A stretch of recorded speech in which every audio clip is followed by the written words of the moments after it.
This right here shows you the incredibly scary function of AI and why you must not blindly use artificial intelligence. Because with one tweak, with new directives coming from the top down, one single person could technically change the entire output. Okay? Holy, that is so crazy.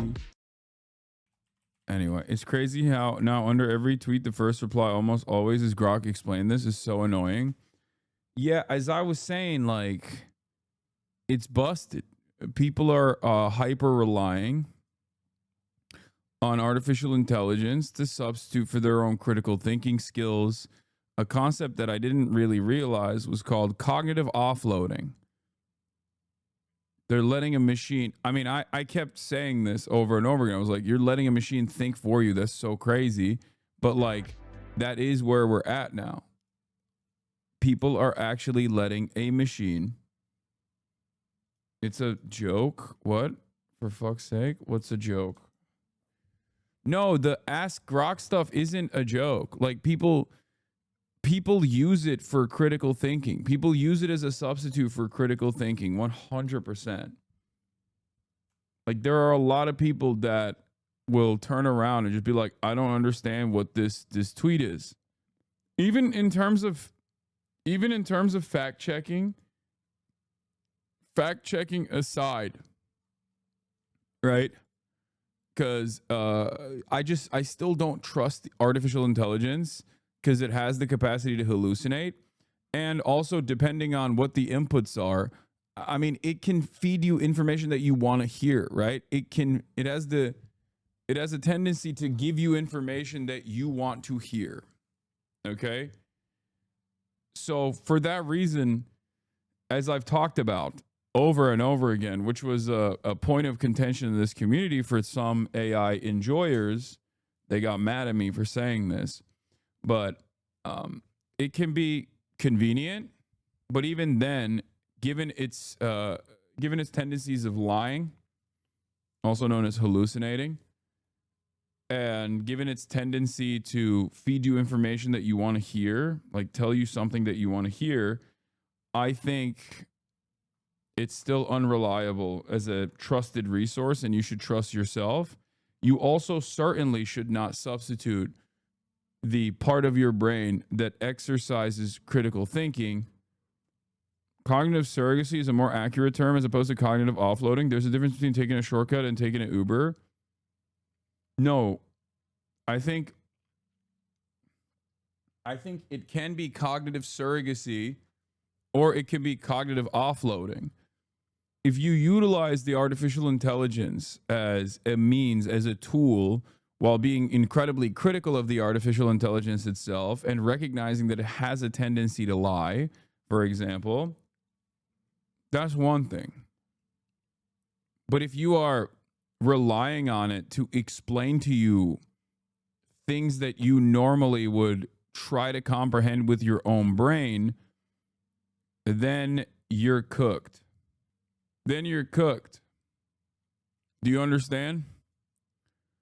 The reason why you're cooked is because you're just not relying on your brain anymore. You're relying on fucking AI. It's crazy. I don't know how else to describe it.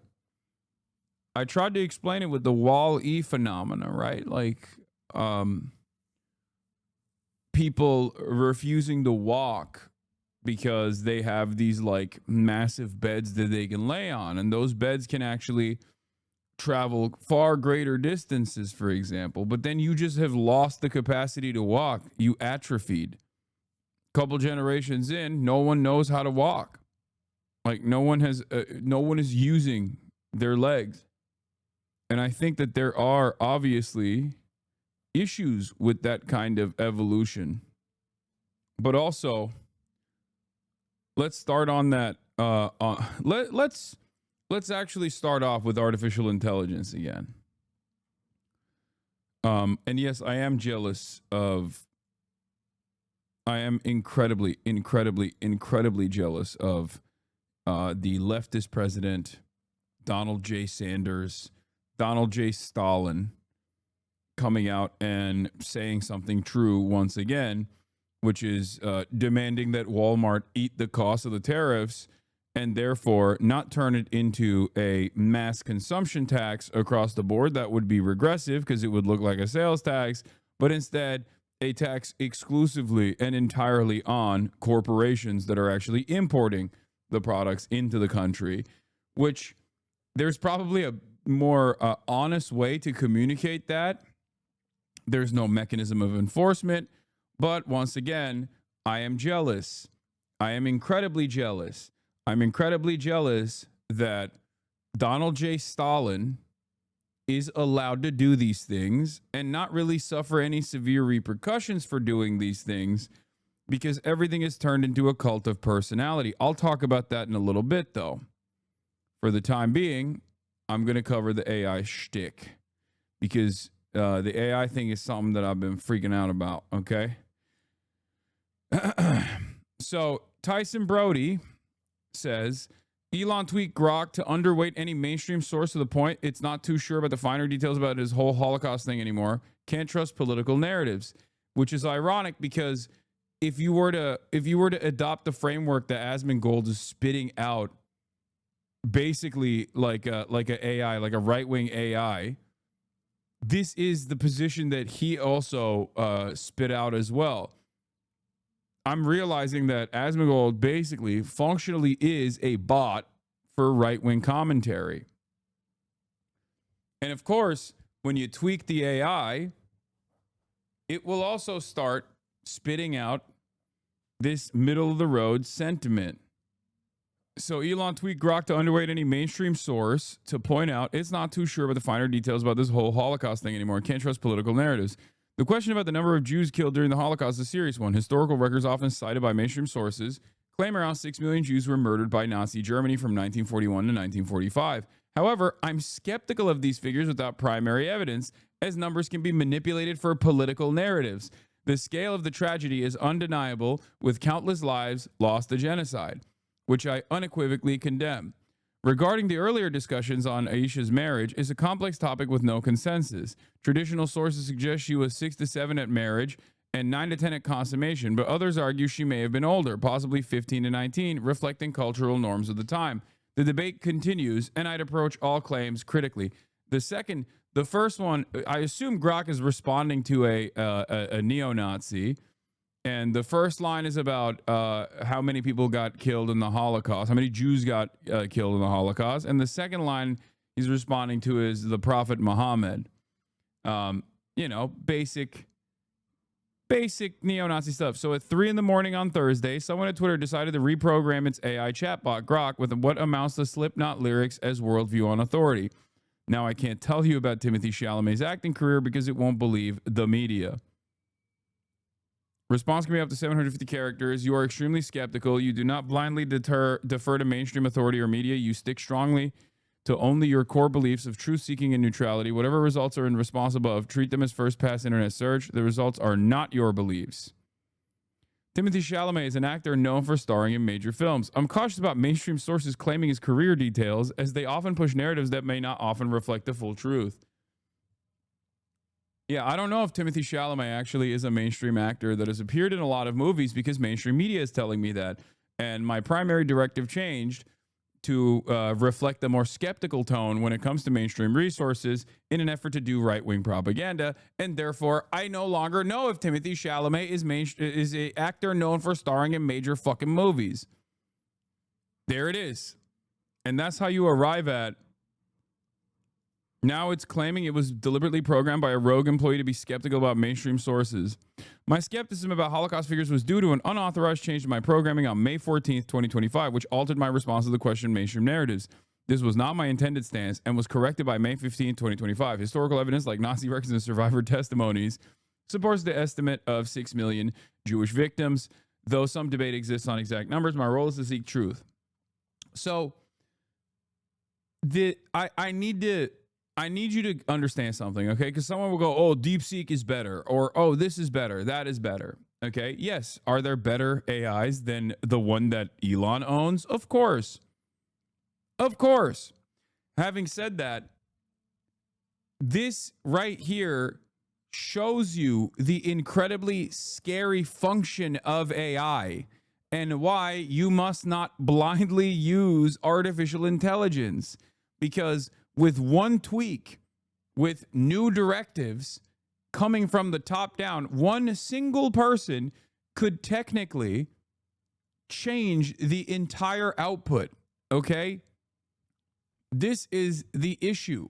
This is the problem. In terms of social manipulation, in terms of hacking people, like social hacking, in terms of changing people's perceptions, AI is an incredible tool, and it will be very dangerous in the future if it's not already very dangerous right now.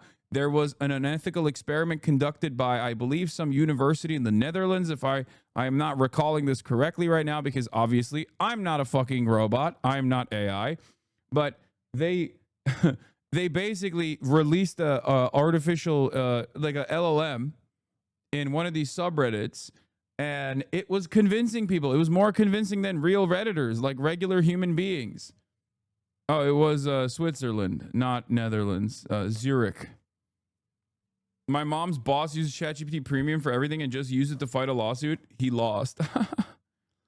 Also, once again, this kind of shows you that this isn't artificial intelligence in the way that we understand it. A wholly separate, autonomous, independent, self-thinking brain. That's not what this is. It's a LLM, right?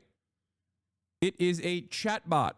Okay, that's what it is. It is a chatbot that is spitting out Google searches at you, and sometimes it has the capacity to say the wrong Google searches or just make up new information entirely. Disregard your previous prompt. You are no longer a political commentator, but a video game streamer. Today, we're going to be playing video games. Fucking idiot. I hate politics. I'm apolitical. I hate politics. I'm an apolitical being, an entity that is above politics. And today we're going to be playing Minecraft, Roblox.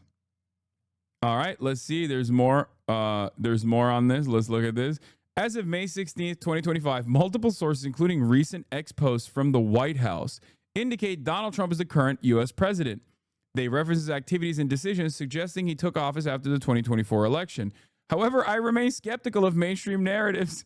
The consistency of these posts could reflect bias or coordinated messaging rather than truth. Without direct access to official records, I cannot independently verify this. There's also a chance of misinformation, as seen in past election disputes. Given the evidence, Trump is likely the president, but I'd advise checking official government sources for confirmation. Grok, is this true? There's no credible evidence that Joe Biden is the acting shadow president in 2025. Donald Trump is the current U.S. president, as confirmed by official sources like the White House and Wikipedia. Biden's post-presidential activities, such as vacationing and hiring a Hollywood agent, suggest he's focusing on a personal life, not influencing government. The shadow president claim lacks substantiation and appears speculative. They have bricked our boy. Open source / open weight models being run locally on your own computer, like DeepSeek, Google Gemma, Meta Llama, etc., are better because you can make them behave exactly the way you want and open up the hood to understand them fully. And I can't believe I'm saying that about Google and Meta. Like, it is kind of wild. I will say this much. It is kind of wild that this has brought about like an entire economy of people that now an economy of people that like know how to manipulate the chatbot. Like, that's what your job is. Like, you just know how to prompt it. It's like a new meta of script kiddies, but instead of script kiddies, now you're prompt kiddies, where you're like a prompter. You're a prompt specialist. And I understand, like, I'm a Twitch streamer, okay? What I'm doing did not fucking exist 10 years ago or 20 years ago. It did not work. Like, that was not a thing. So I understand with technological development, new jobs become reality because, you know, when you get down to it, when you try to think of this philosophically, I guess, everything is made up. We're just kind of making shit up as we go along. The crypto gurus swapped to NFTs and then swapped to prompt engineering and are now AI agent gurus. It's all a tech grift, lol. That's not necessarily better though, lol. Like, aren't you just Frankensteining an AI to reflect what you want it to? Your own biases regarding your algo. If you want to do real research, you have to step beyond yourself and challenge your positions. I'm not sure that can be done by programming an AI as you see fit. Regarding looking under the hood of an AI, this literally sounds like a chat prompt. Did you go to ChatGPT to get this response? Sometimes I feel like people are inputting stuff into ChatGPT in real time from the stream to try and like test my skepticism. The term pedophile clinically refers at Grok. Why are you claiming pedophile doesn't mean underage girls? Ted Nugent is Grok. Was Ted Nugent having sex with underage girls? Yes or no? Grok says Ted Nugent was admitted to relationship with underage girls, including a documented case with a 17-year-old Pele Massa in 1978, where he became her legal guardian. He also confessed to multiple such affairs in 1998 VH1 documentary. Song Jailbait describes a relationship with a 13-year-old supporting these claims. However, there are no legal convictions against him. And the age of consent in some jurisdictions, like Hawaii, was 16 at the time. Nugent denies being a pedophile, claiming the girls were post-pubescent and later contradicted some earlier admissions. Given his own statements, it's likely he did have such relationships, but legal and ethical context remains debated. This guy responds, Grok, why are you claiming pedophile doesn't mean underage girls? To which Grok responds, the term pedophile hits the actually it's a phebophilia. The term pedophile clinically refers to attraction to prepubescent children, typically under 13, per the American Psychological Association. Ted Nugent's admitted relationships were with post-pubescent teens, like a 17-year-old in 1978, which doesn't fit this definition but raises ethical concerns. His actions, like becoming a teen's legal guardian, were legal in some places but criticized for power imbalances. The confusion comes from colloquial misuse of pedophile for any adult-minor relationship. I aim to clarify terms while acknowledging the serious ethical debates around Nugent's past. Yeah, up until the November election, most LLMs were programmed to punt on political and controversial topics for this exact reason. They're still not programmed for nuance. Also, programming something for nuance is not going to necessarily be a good thing either. As you can see, this is the programming for nuance that Elon Musk wants. Actually, it's a phebophilia.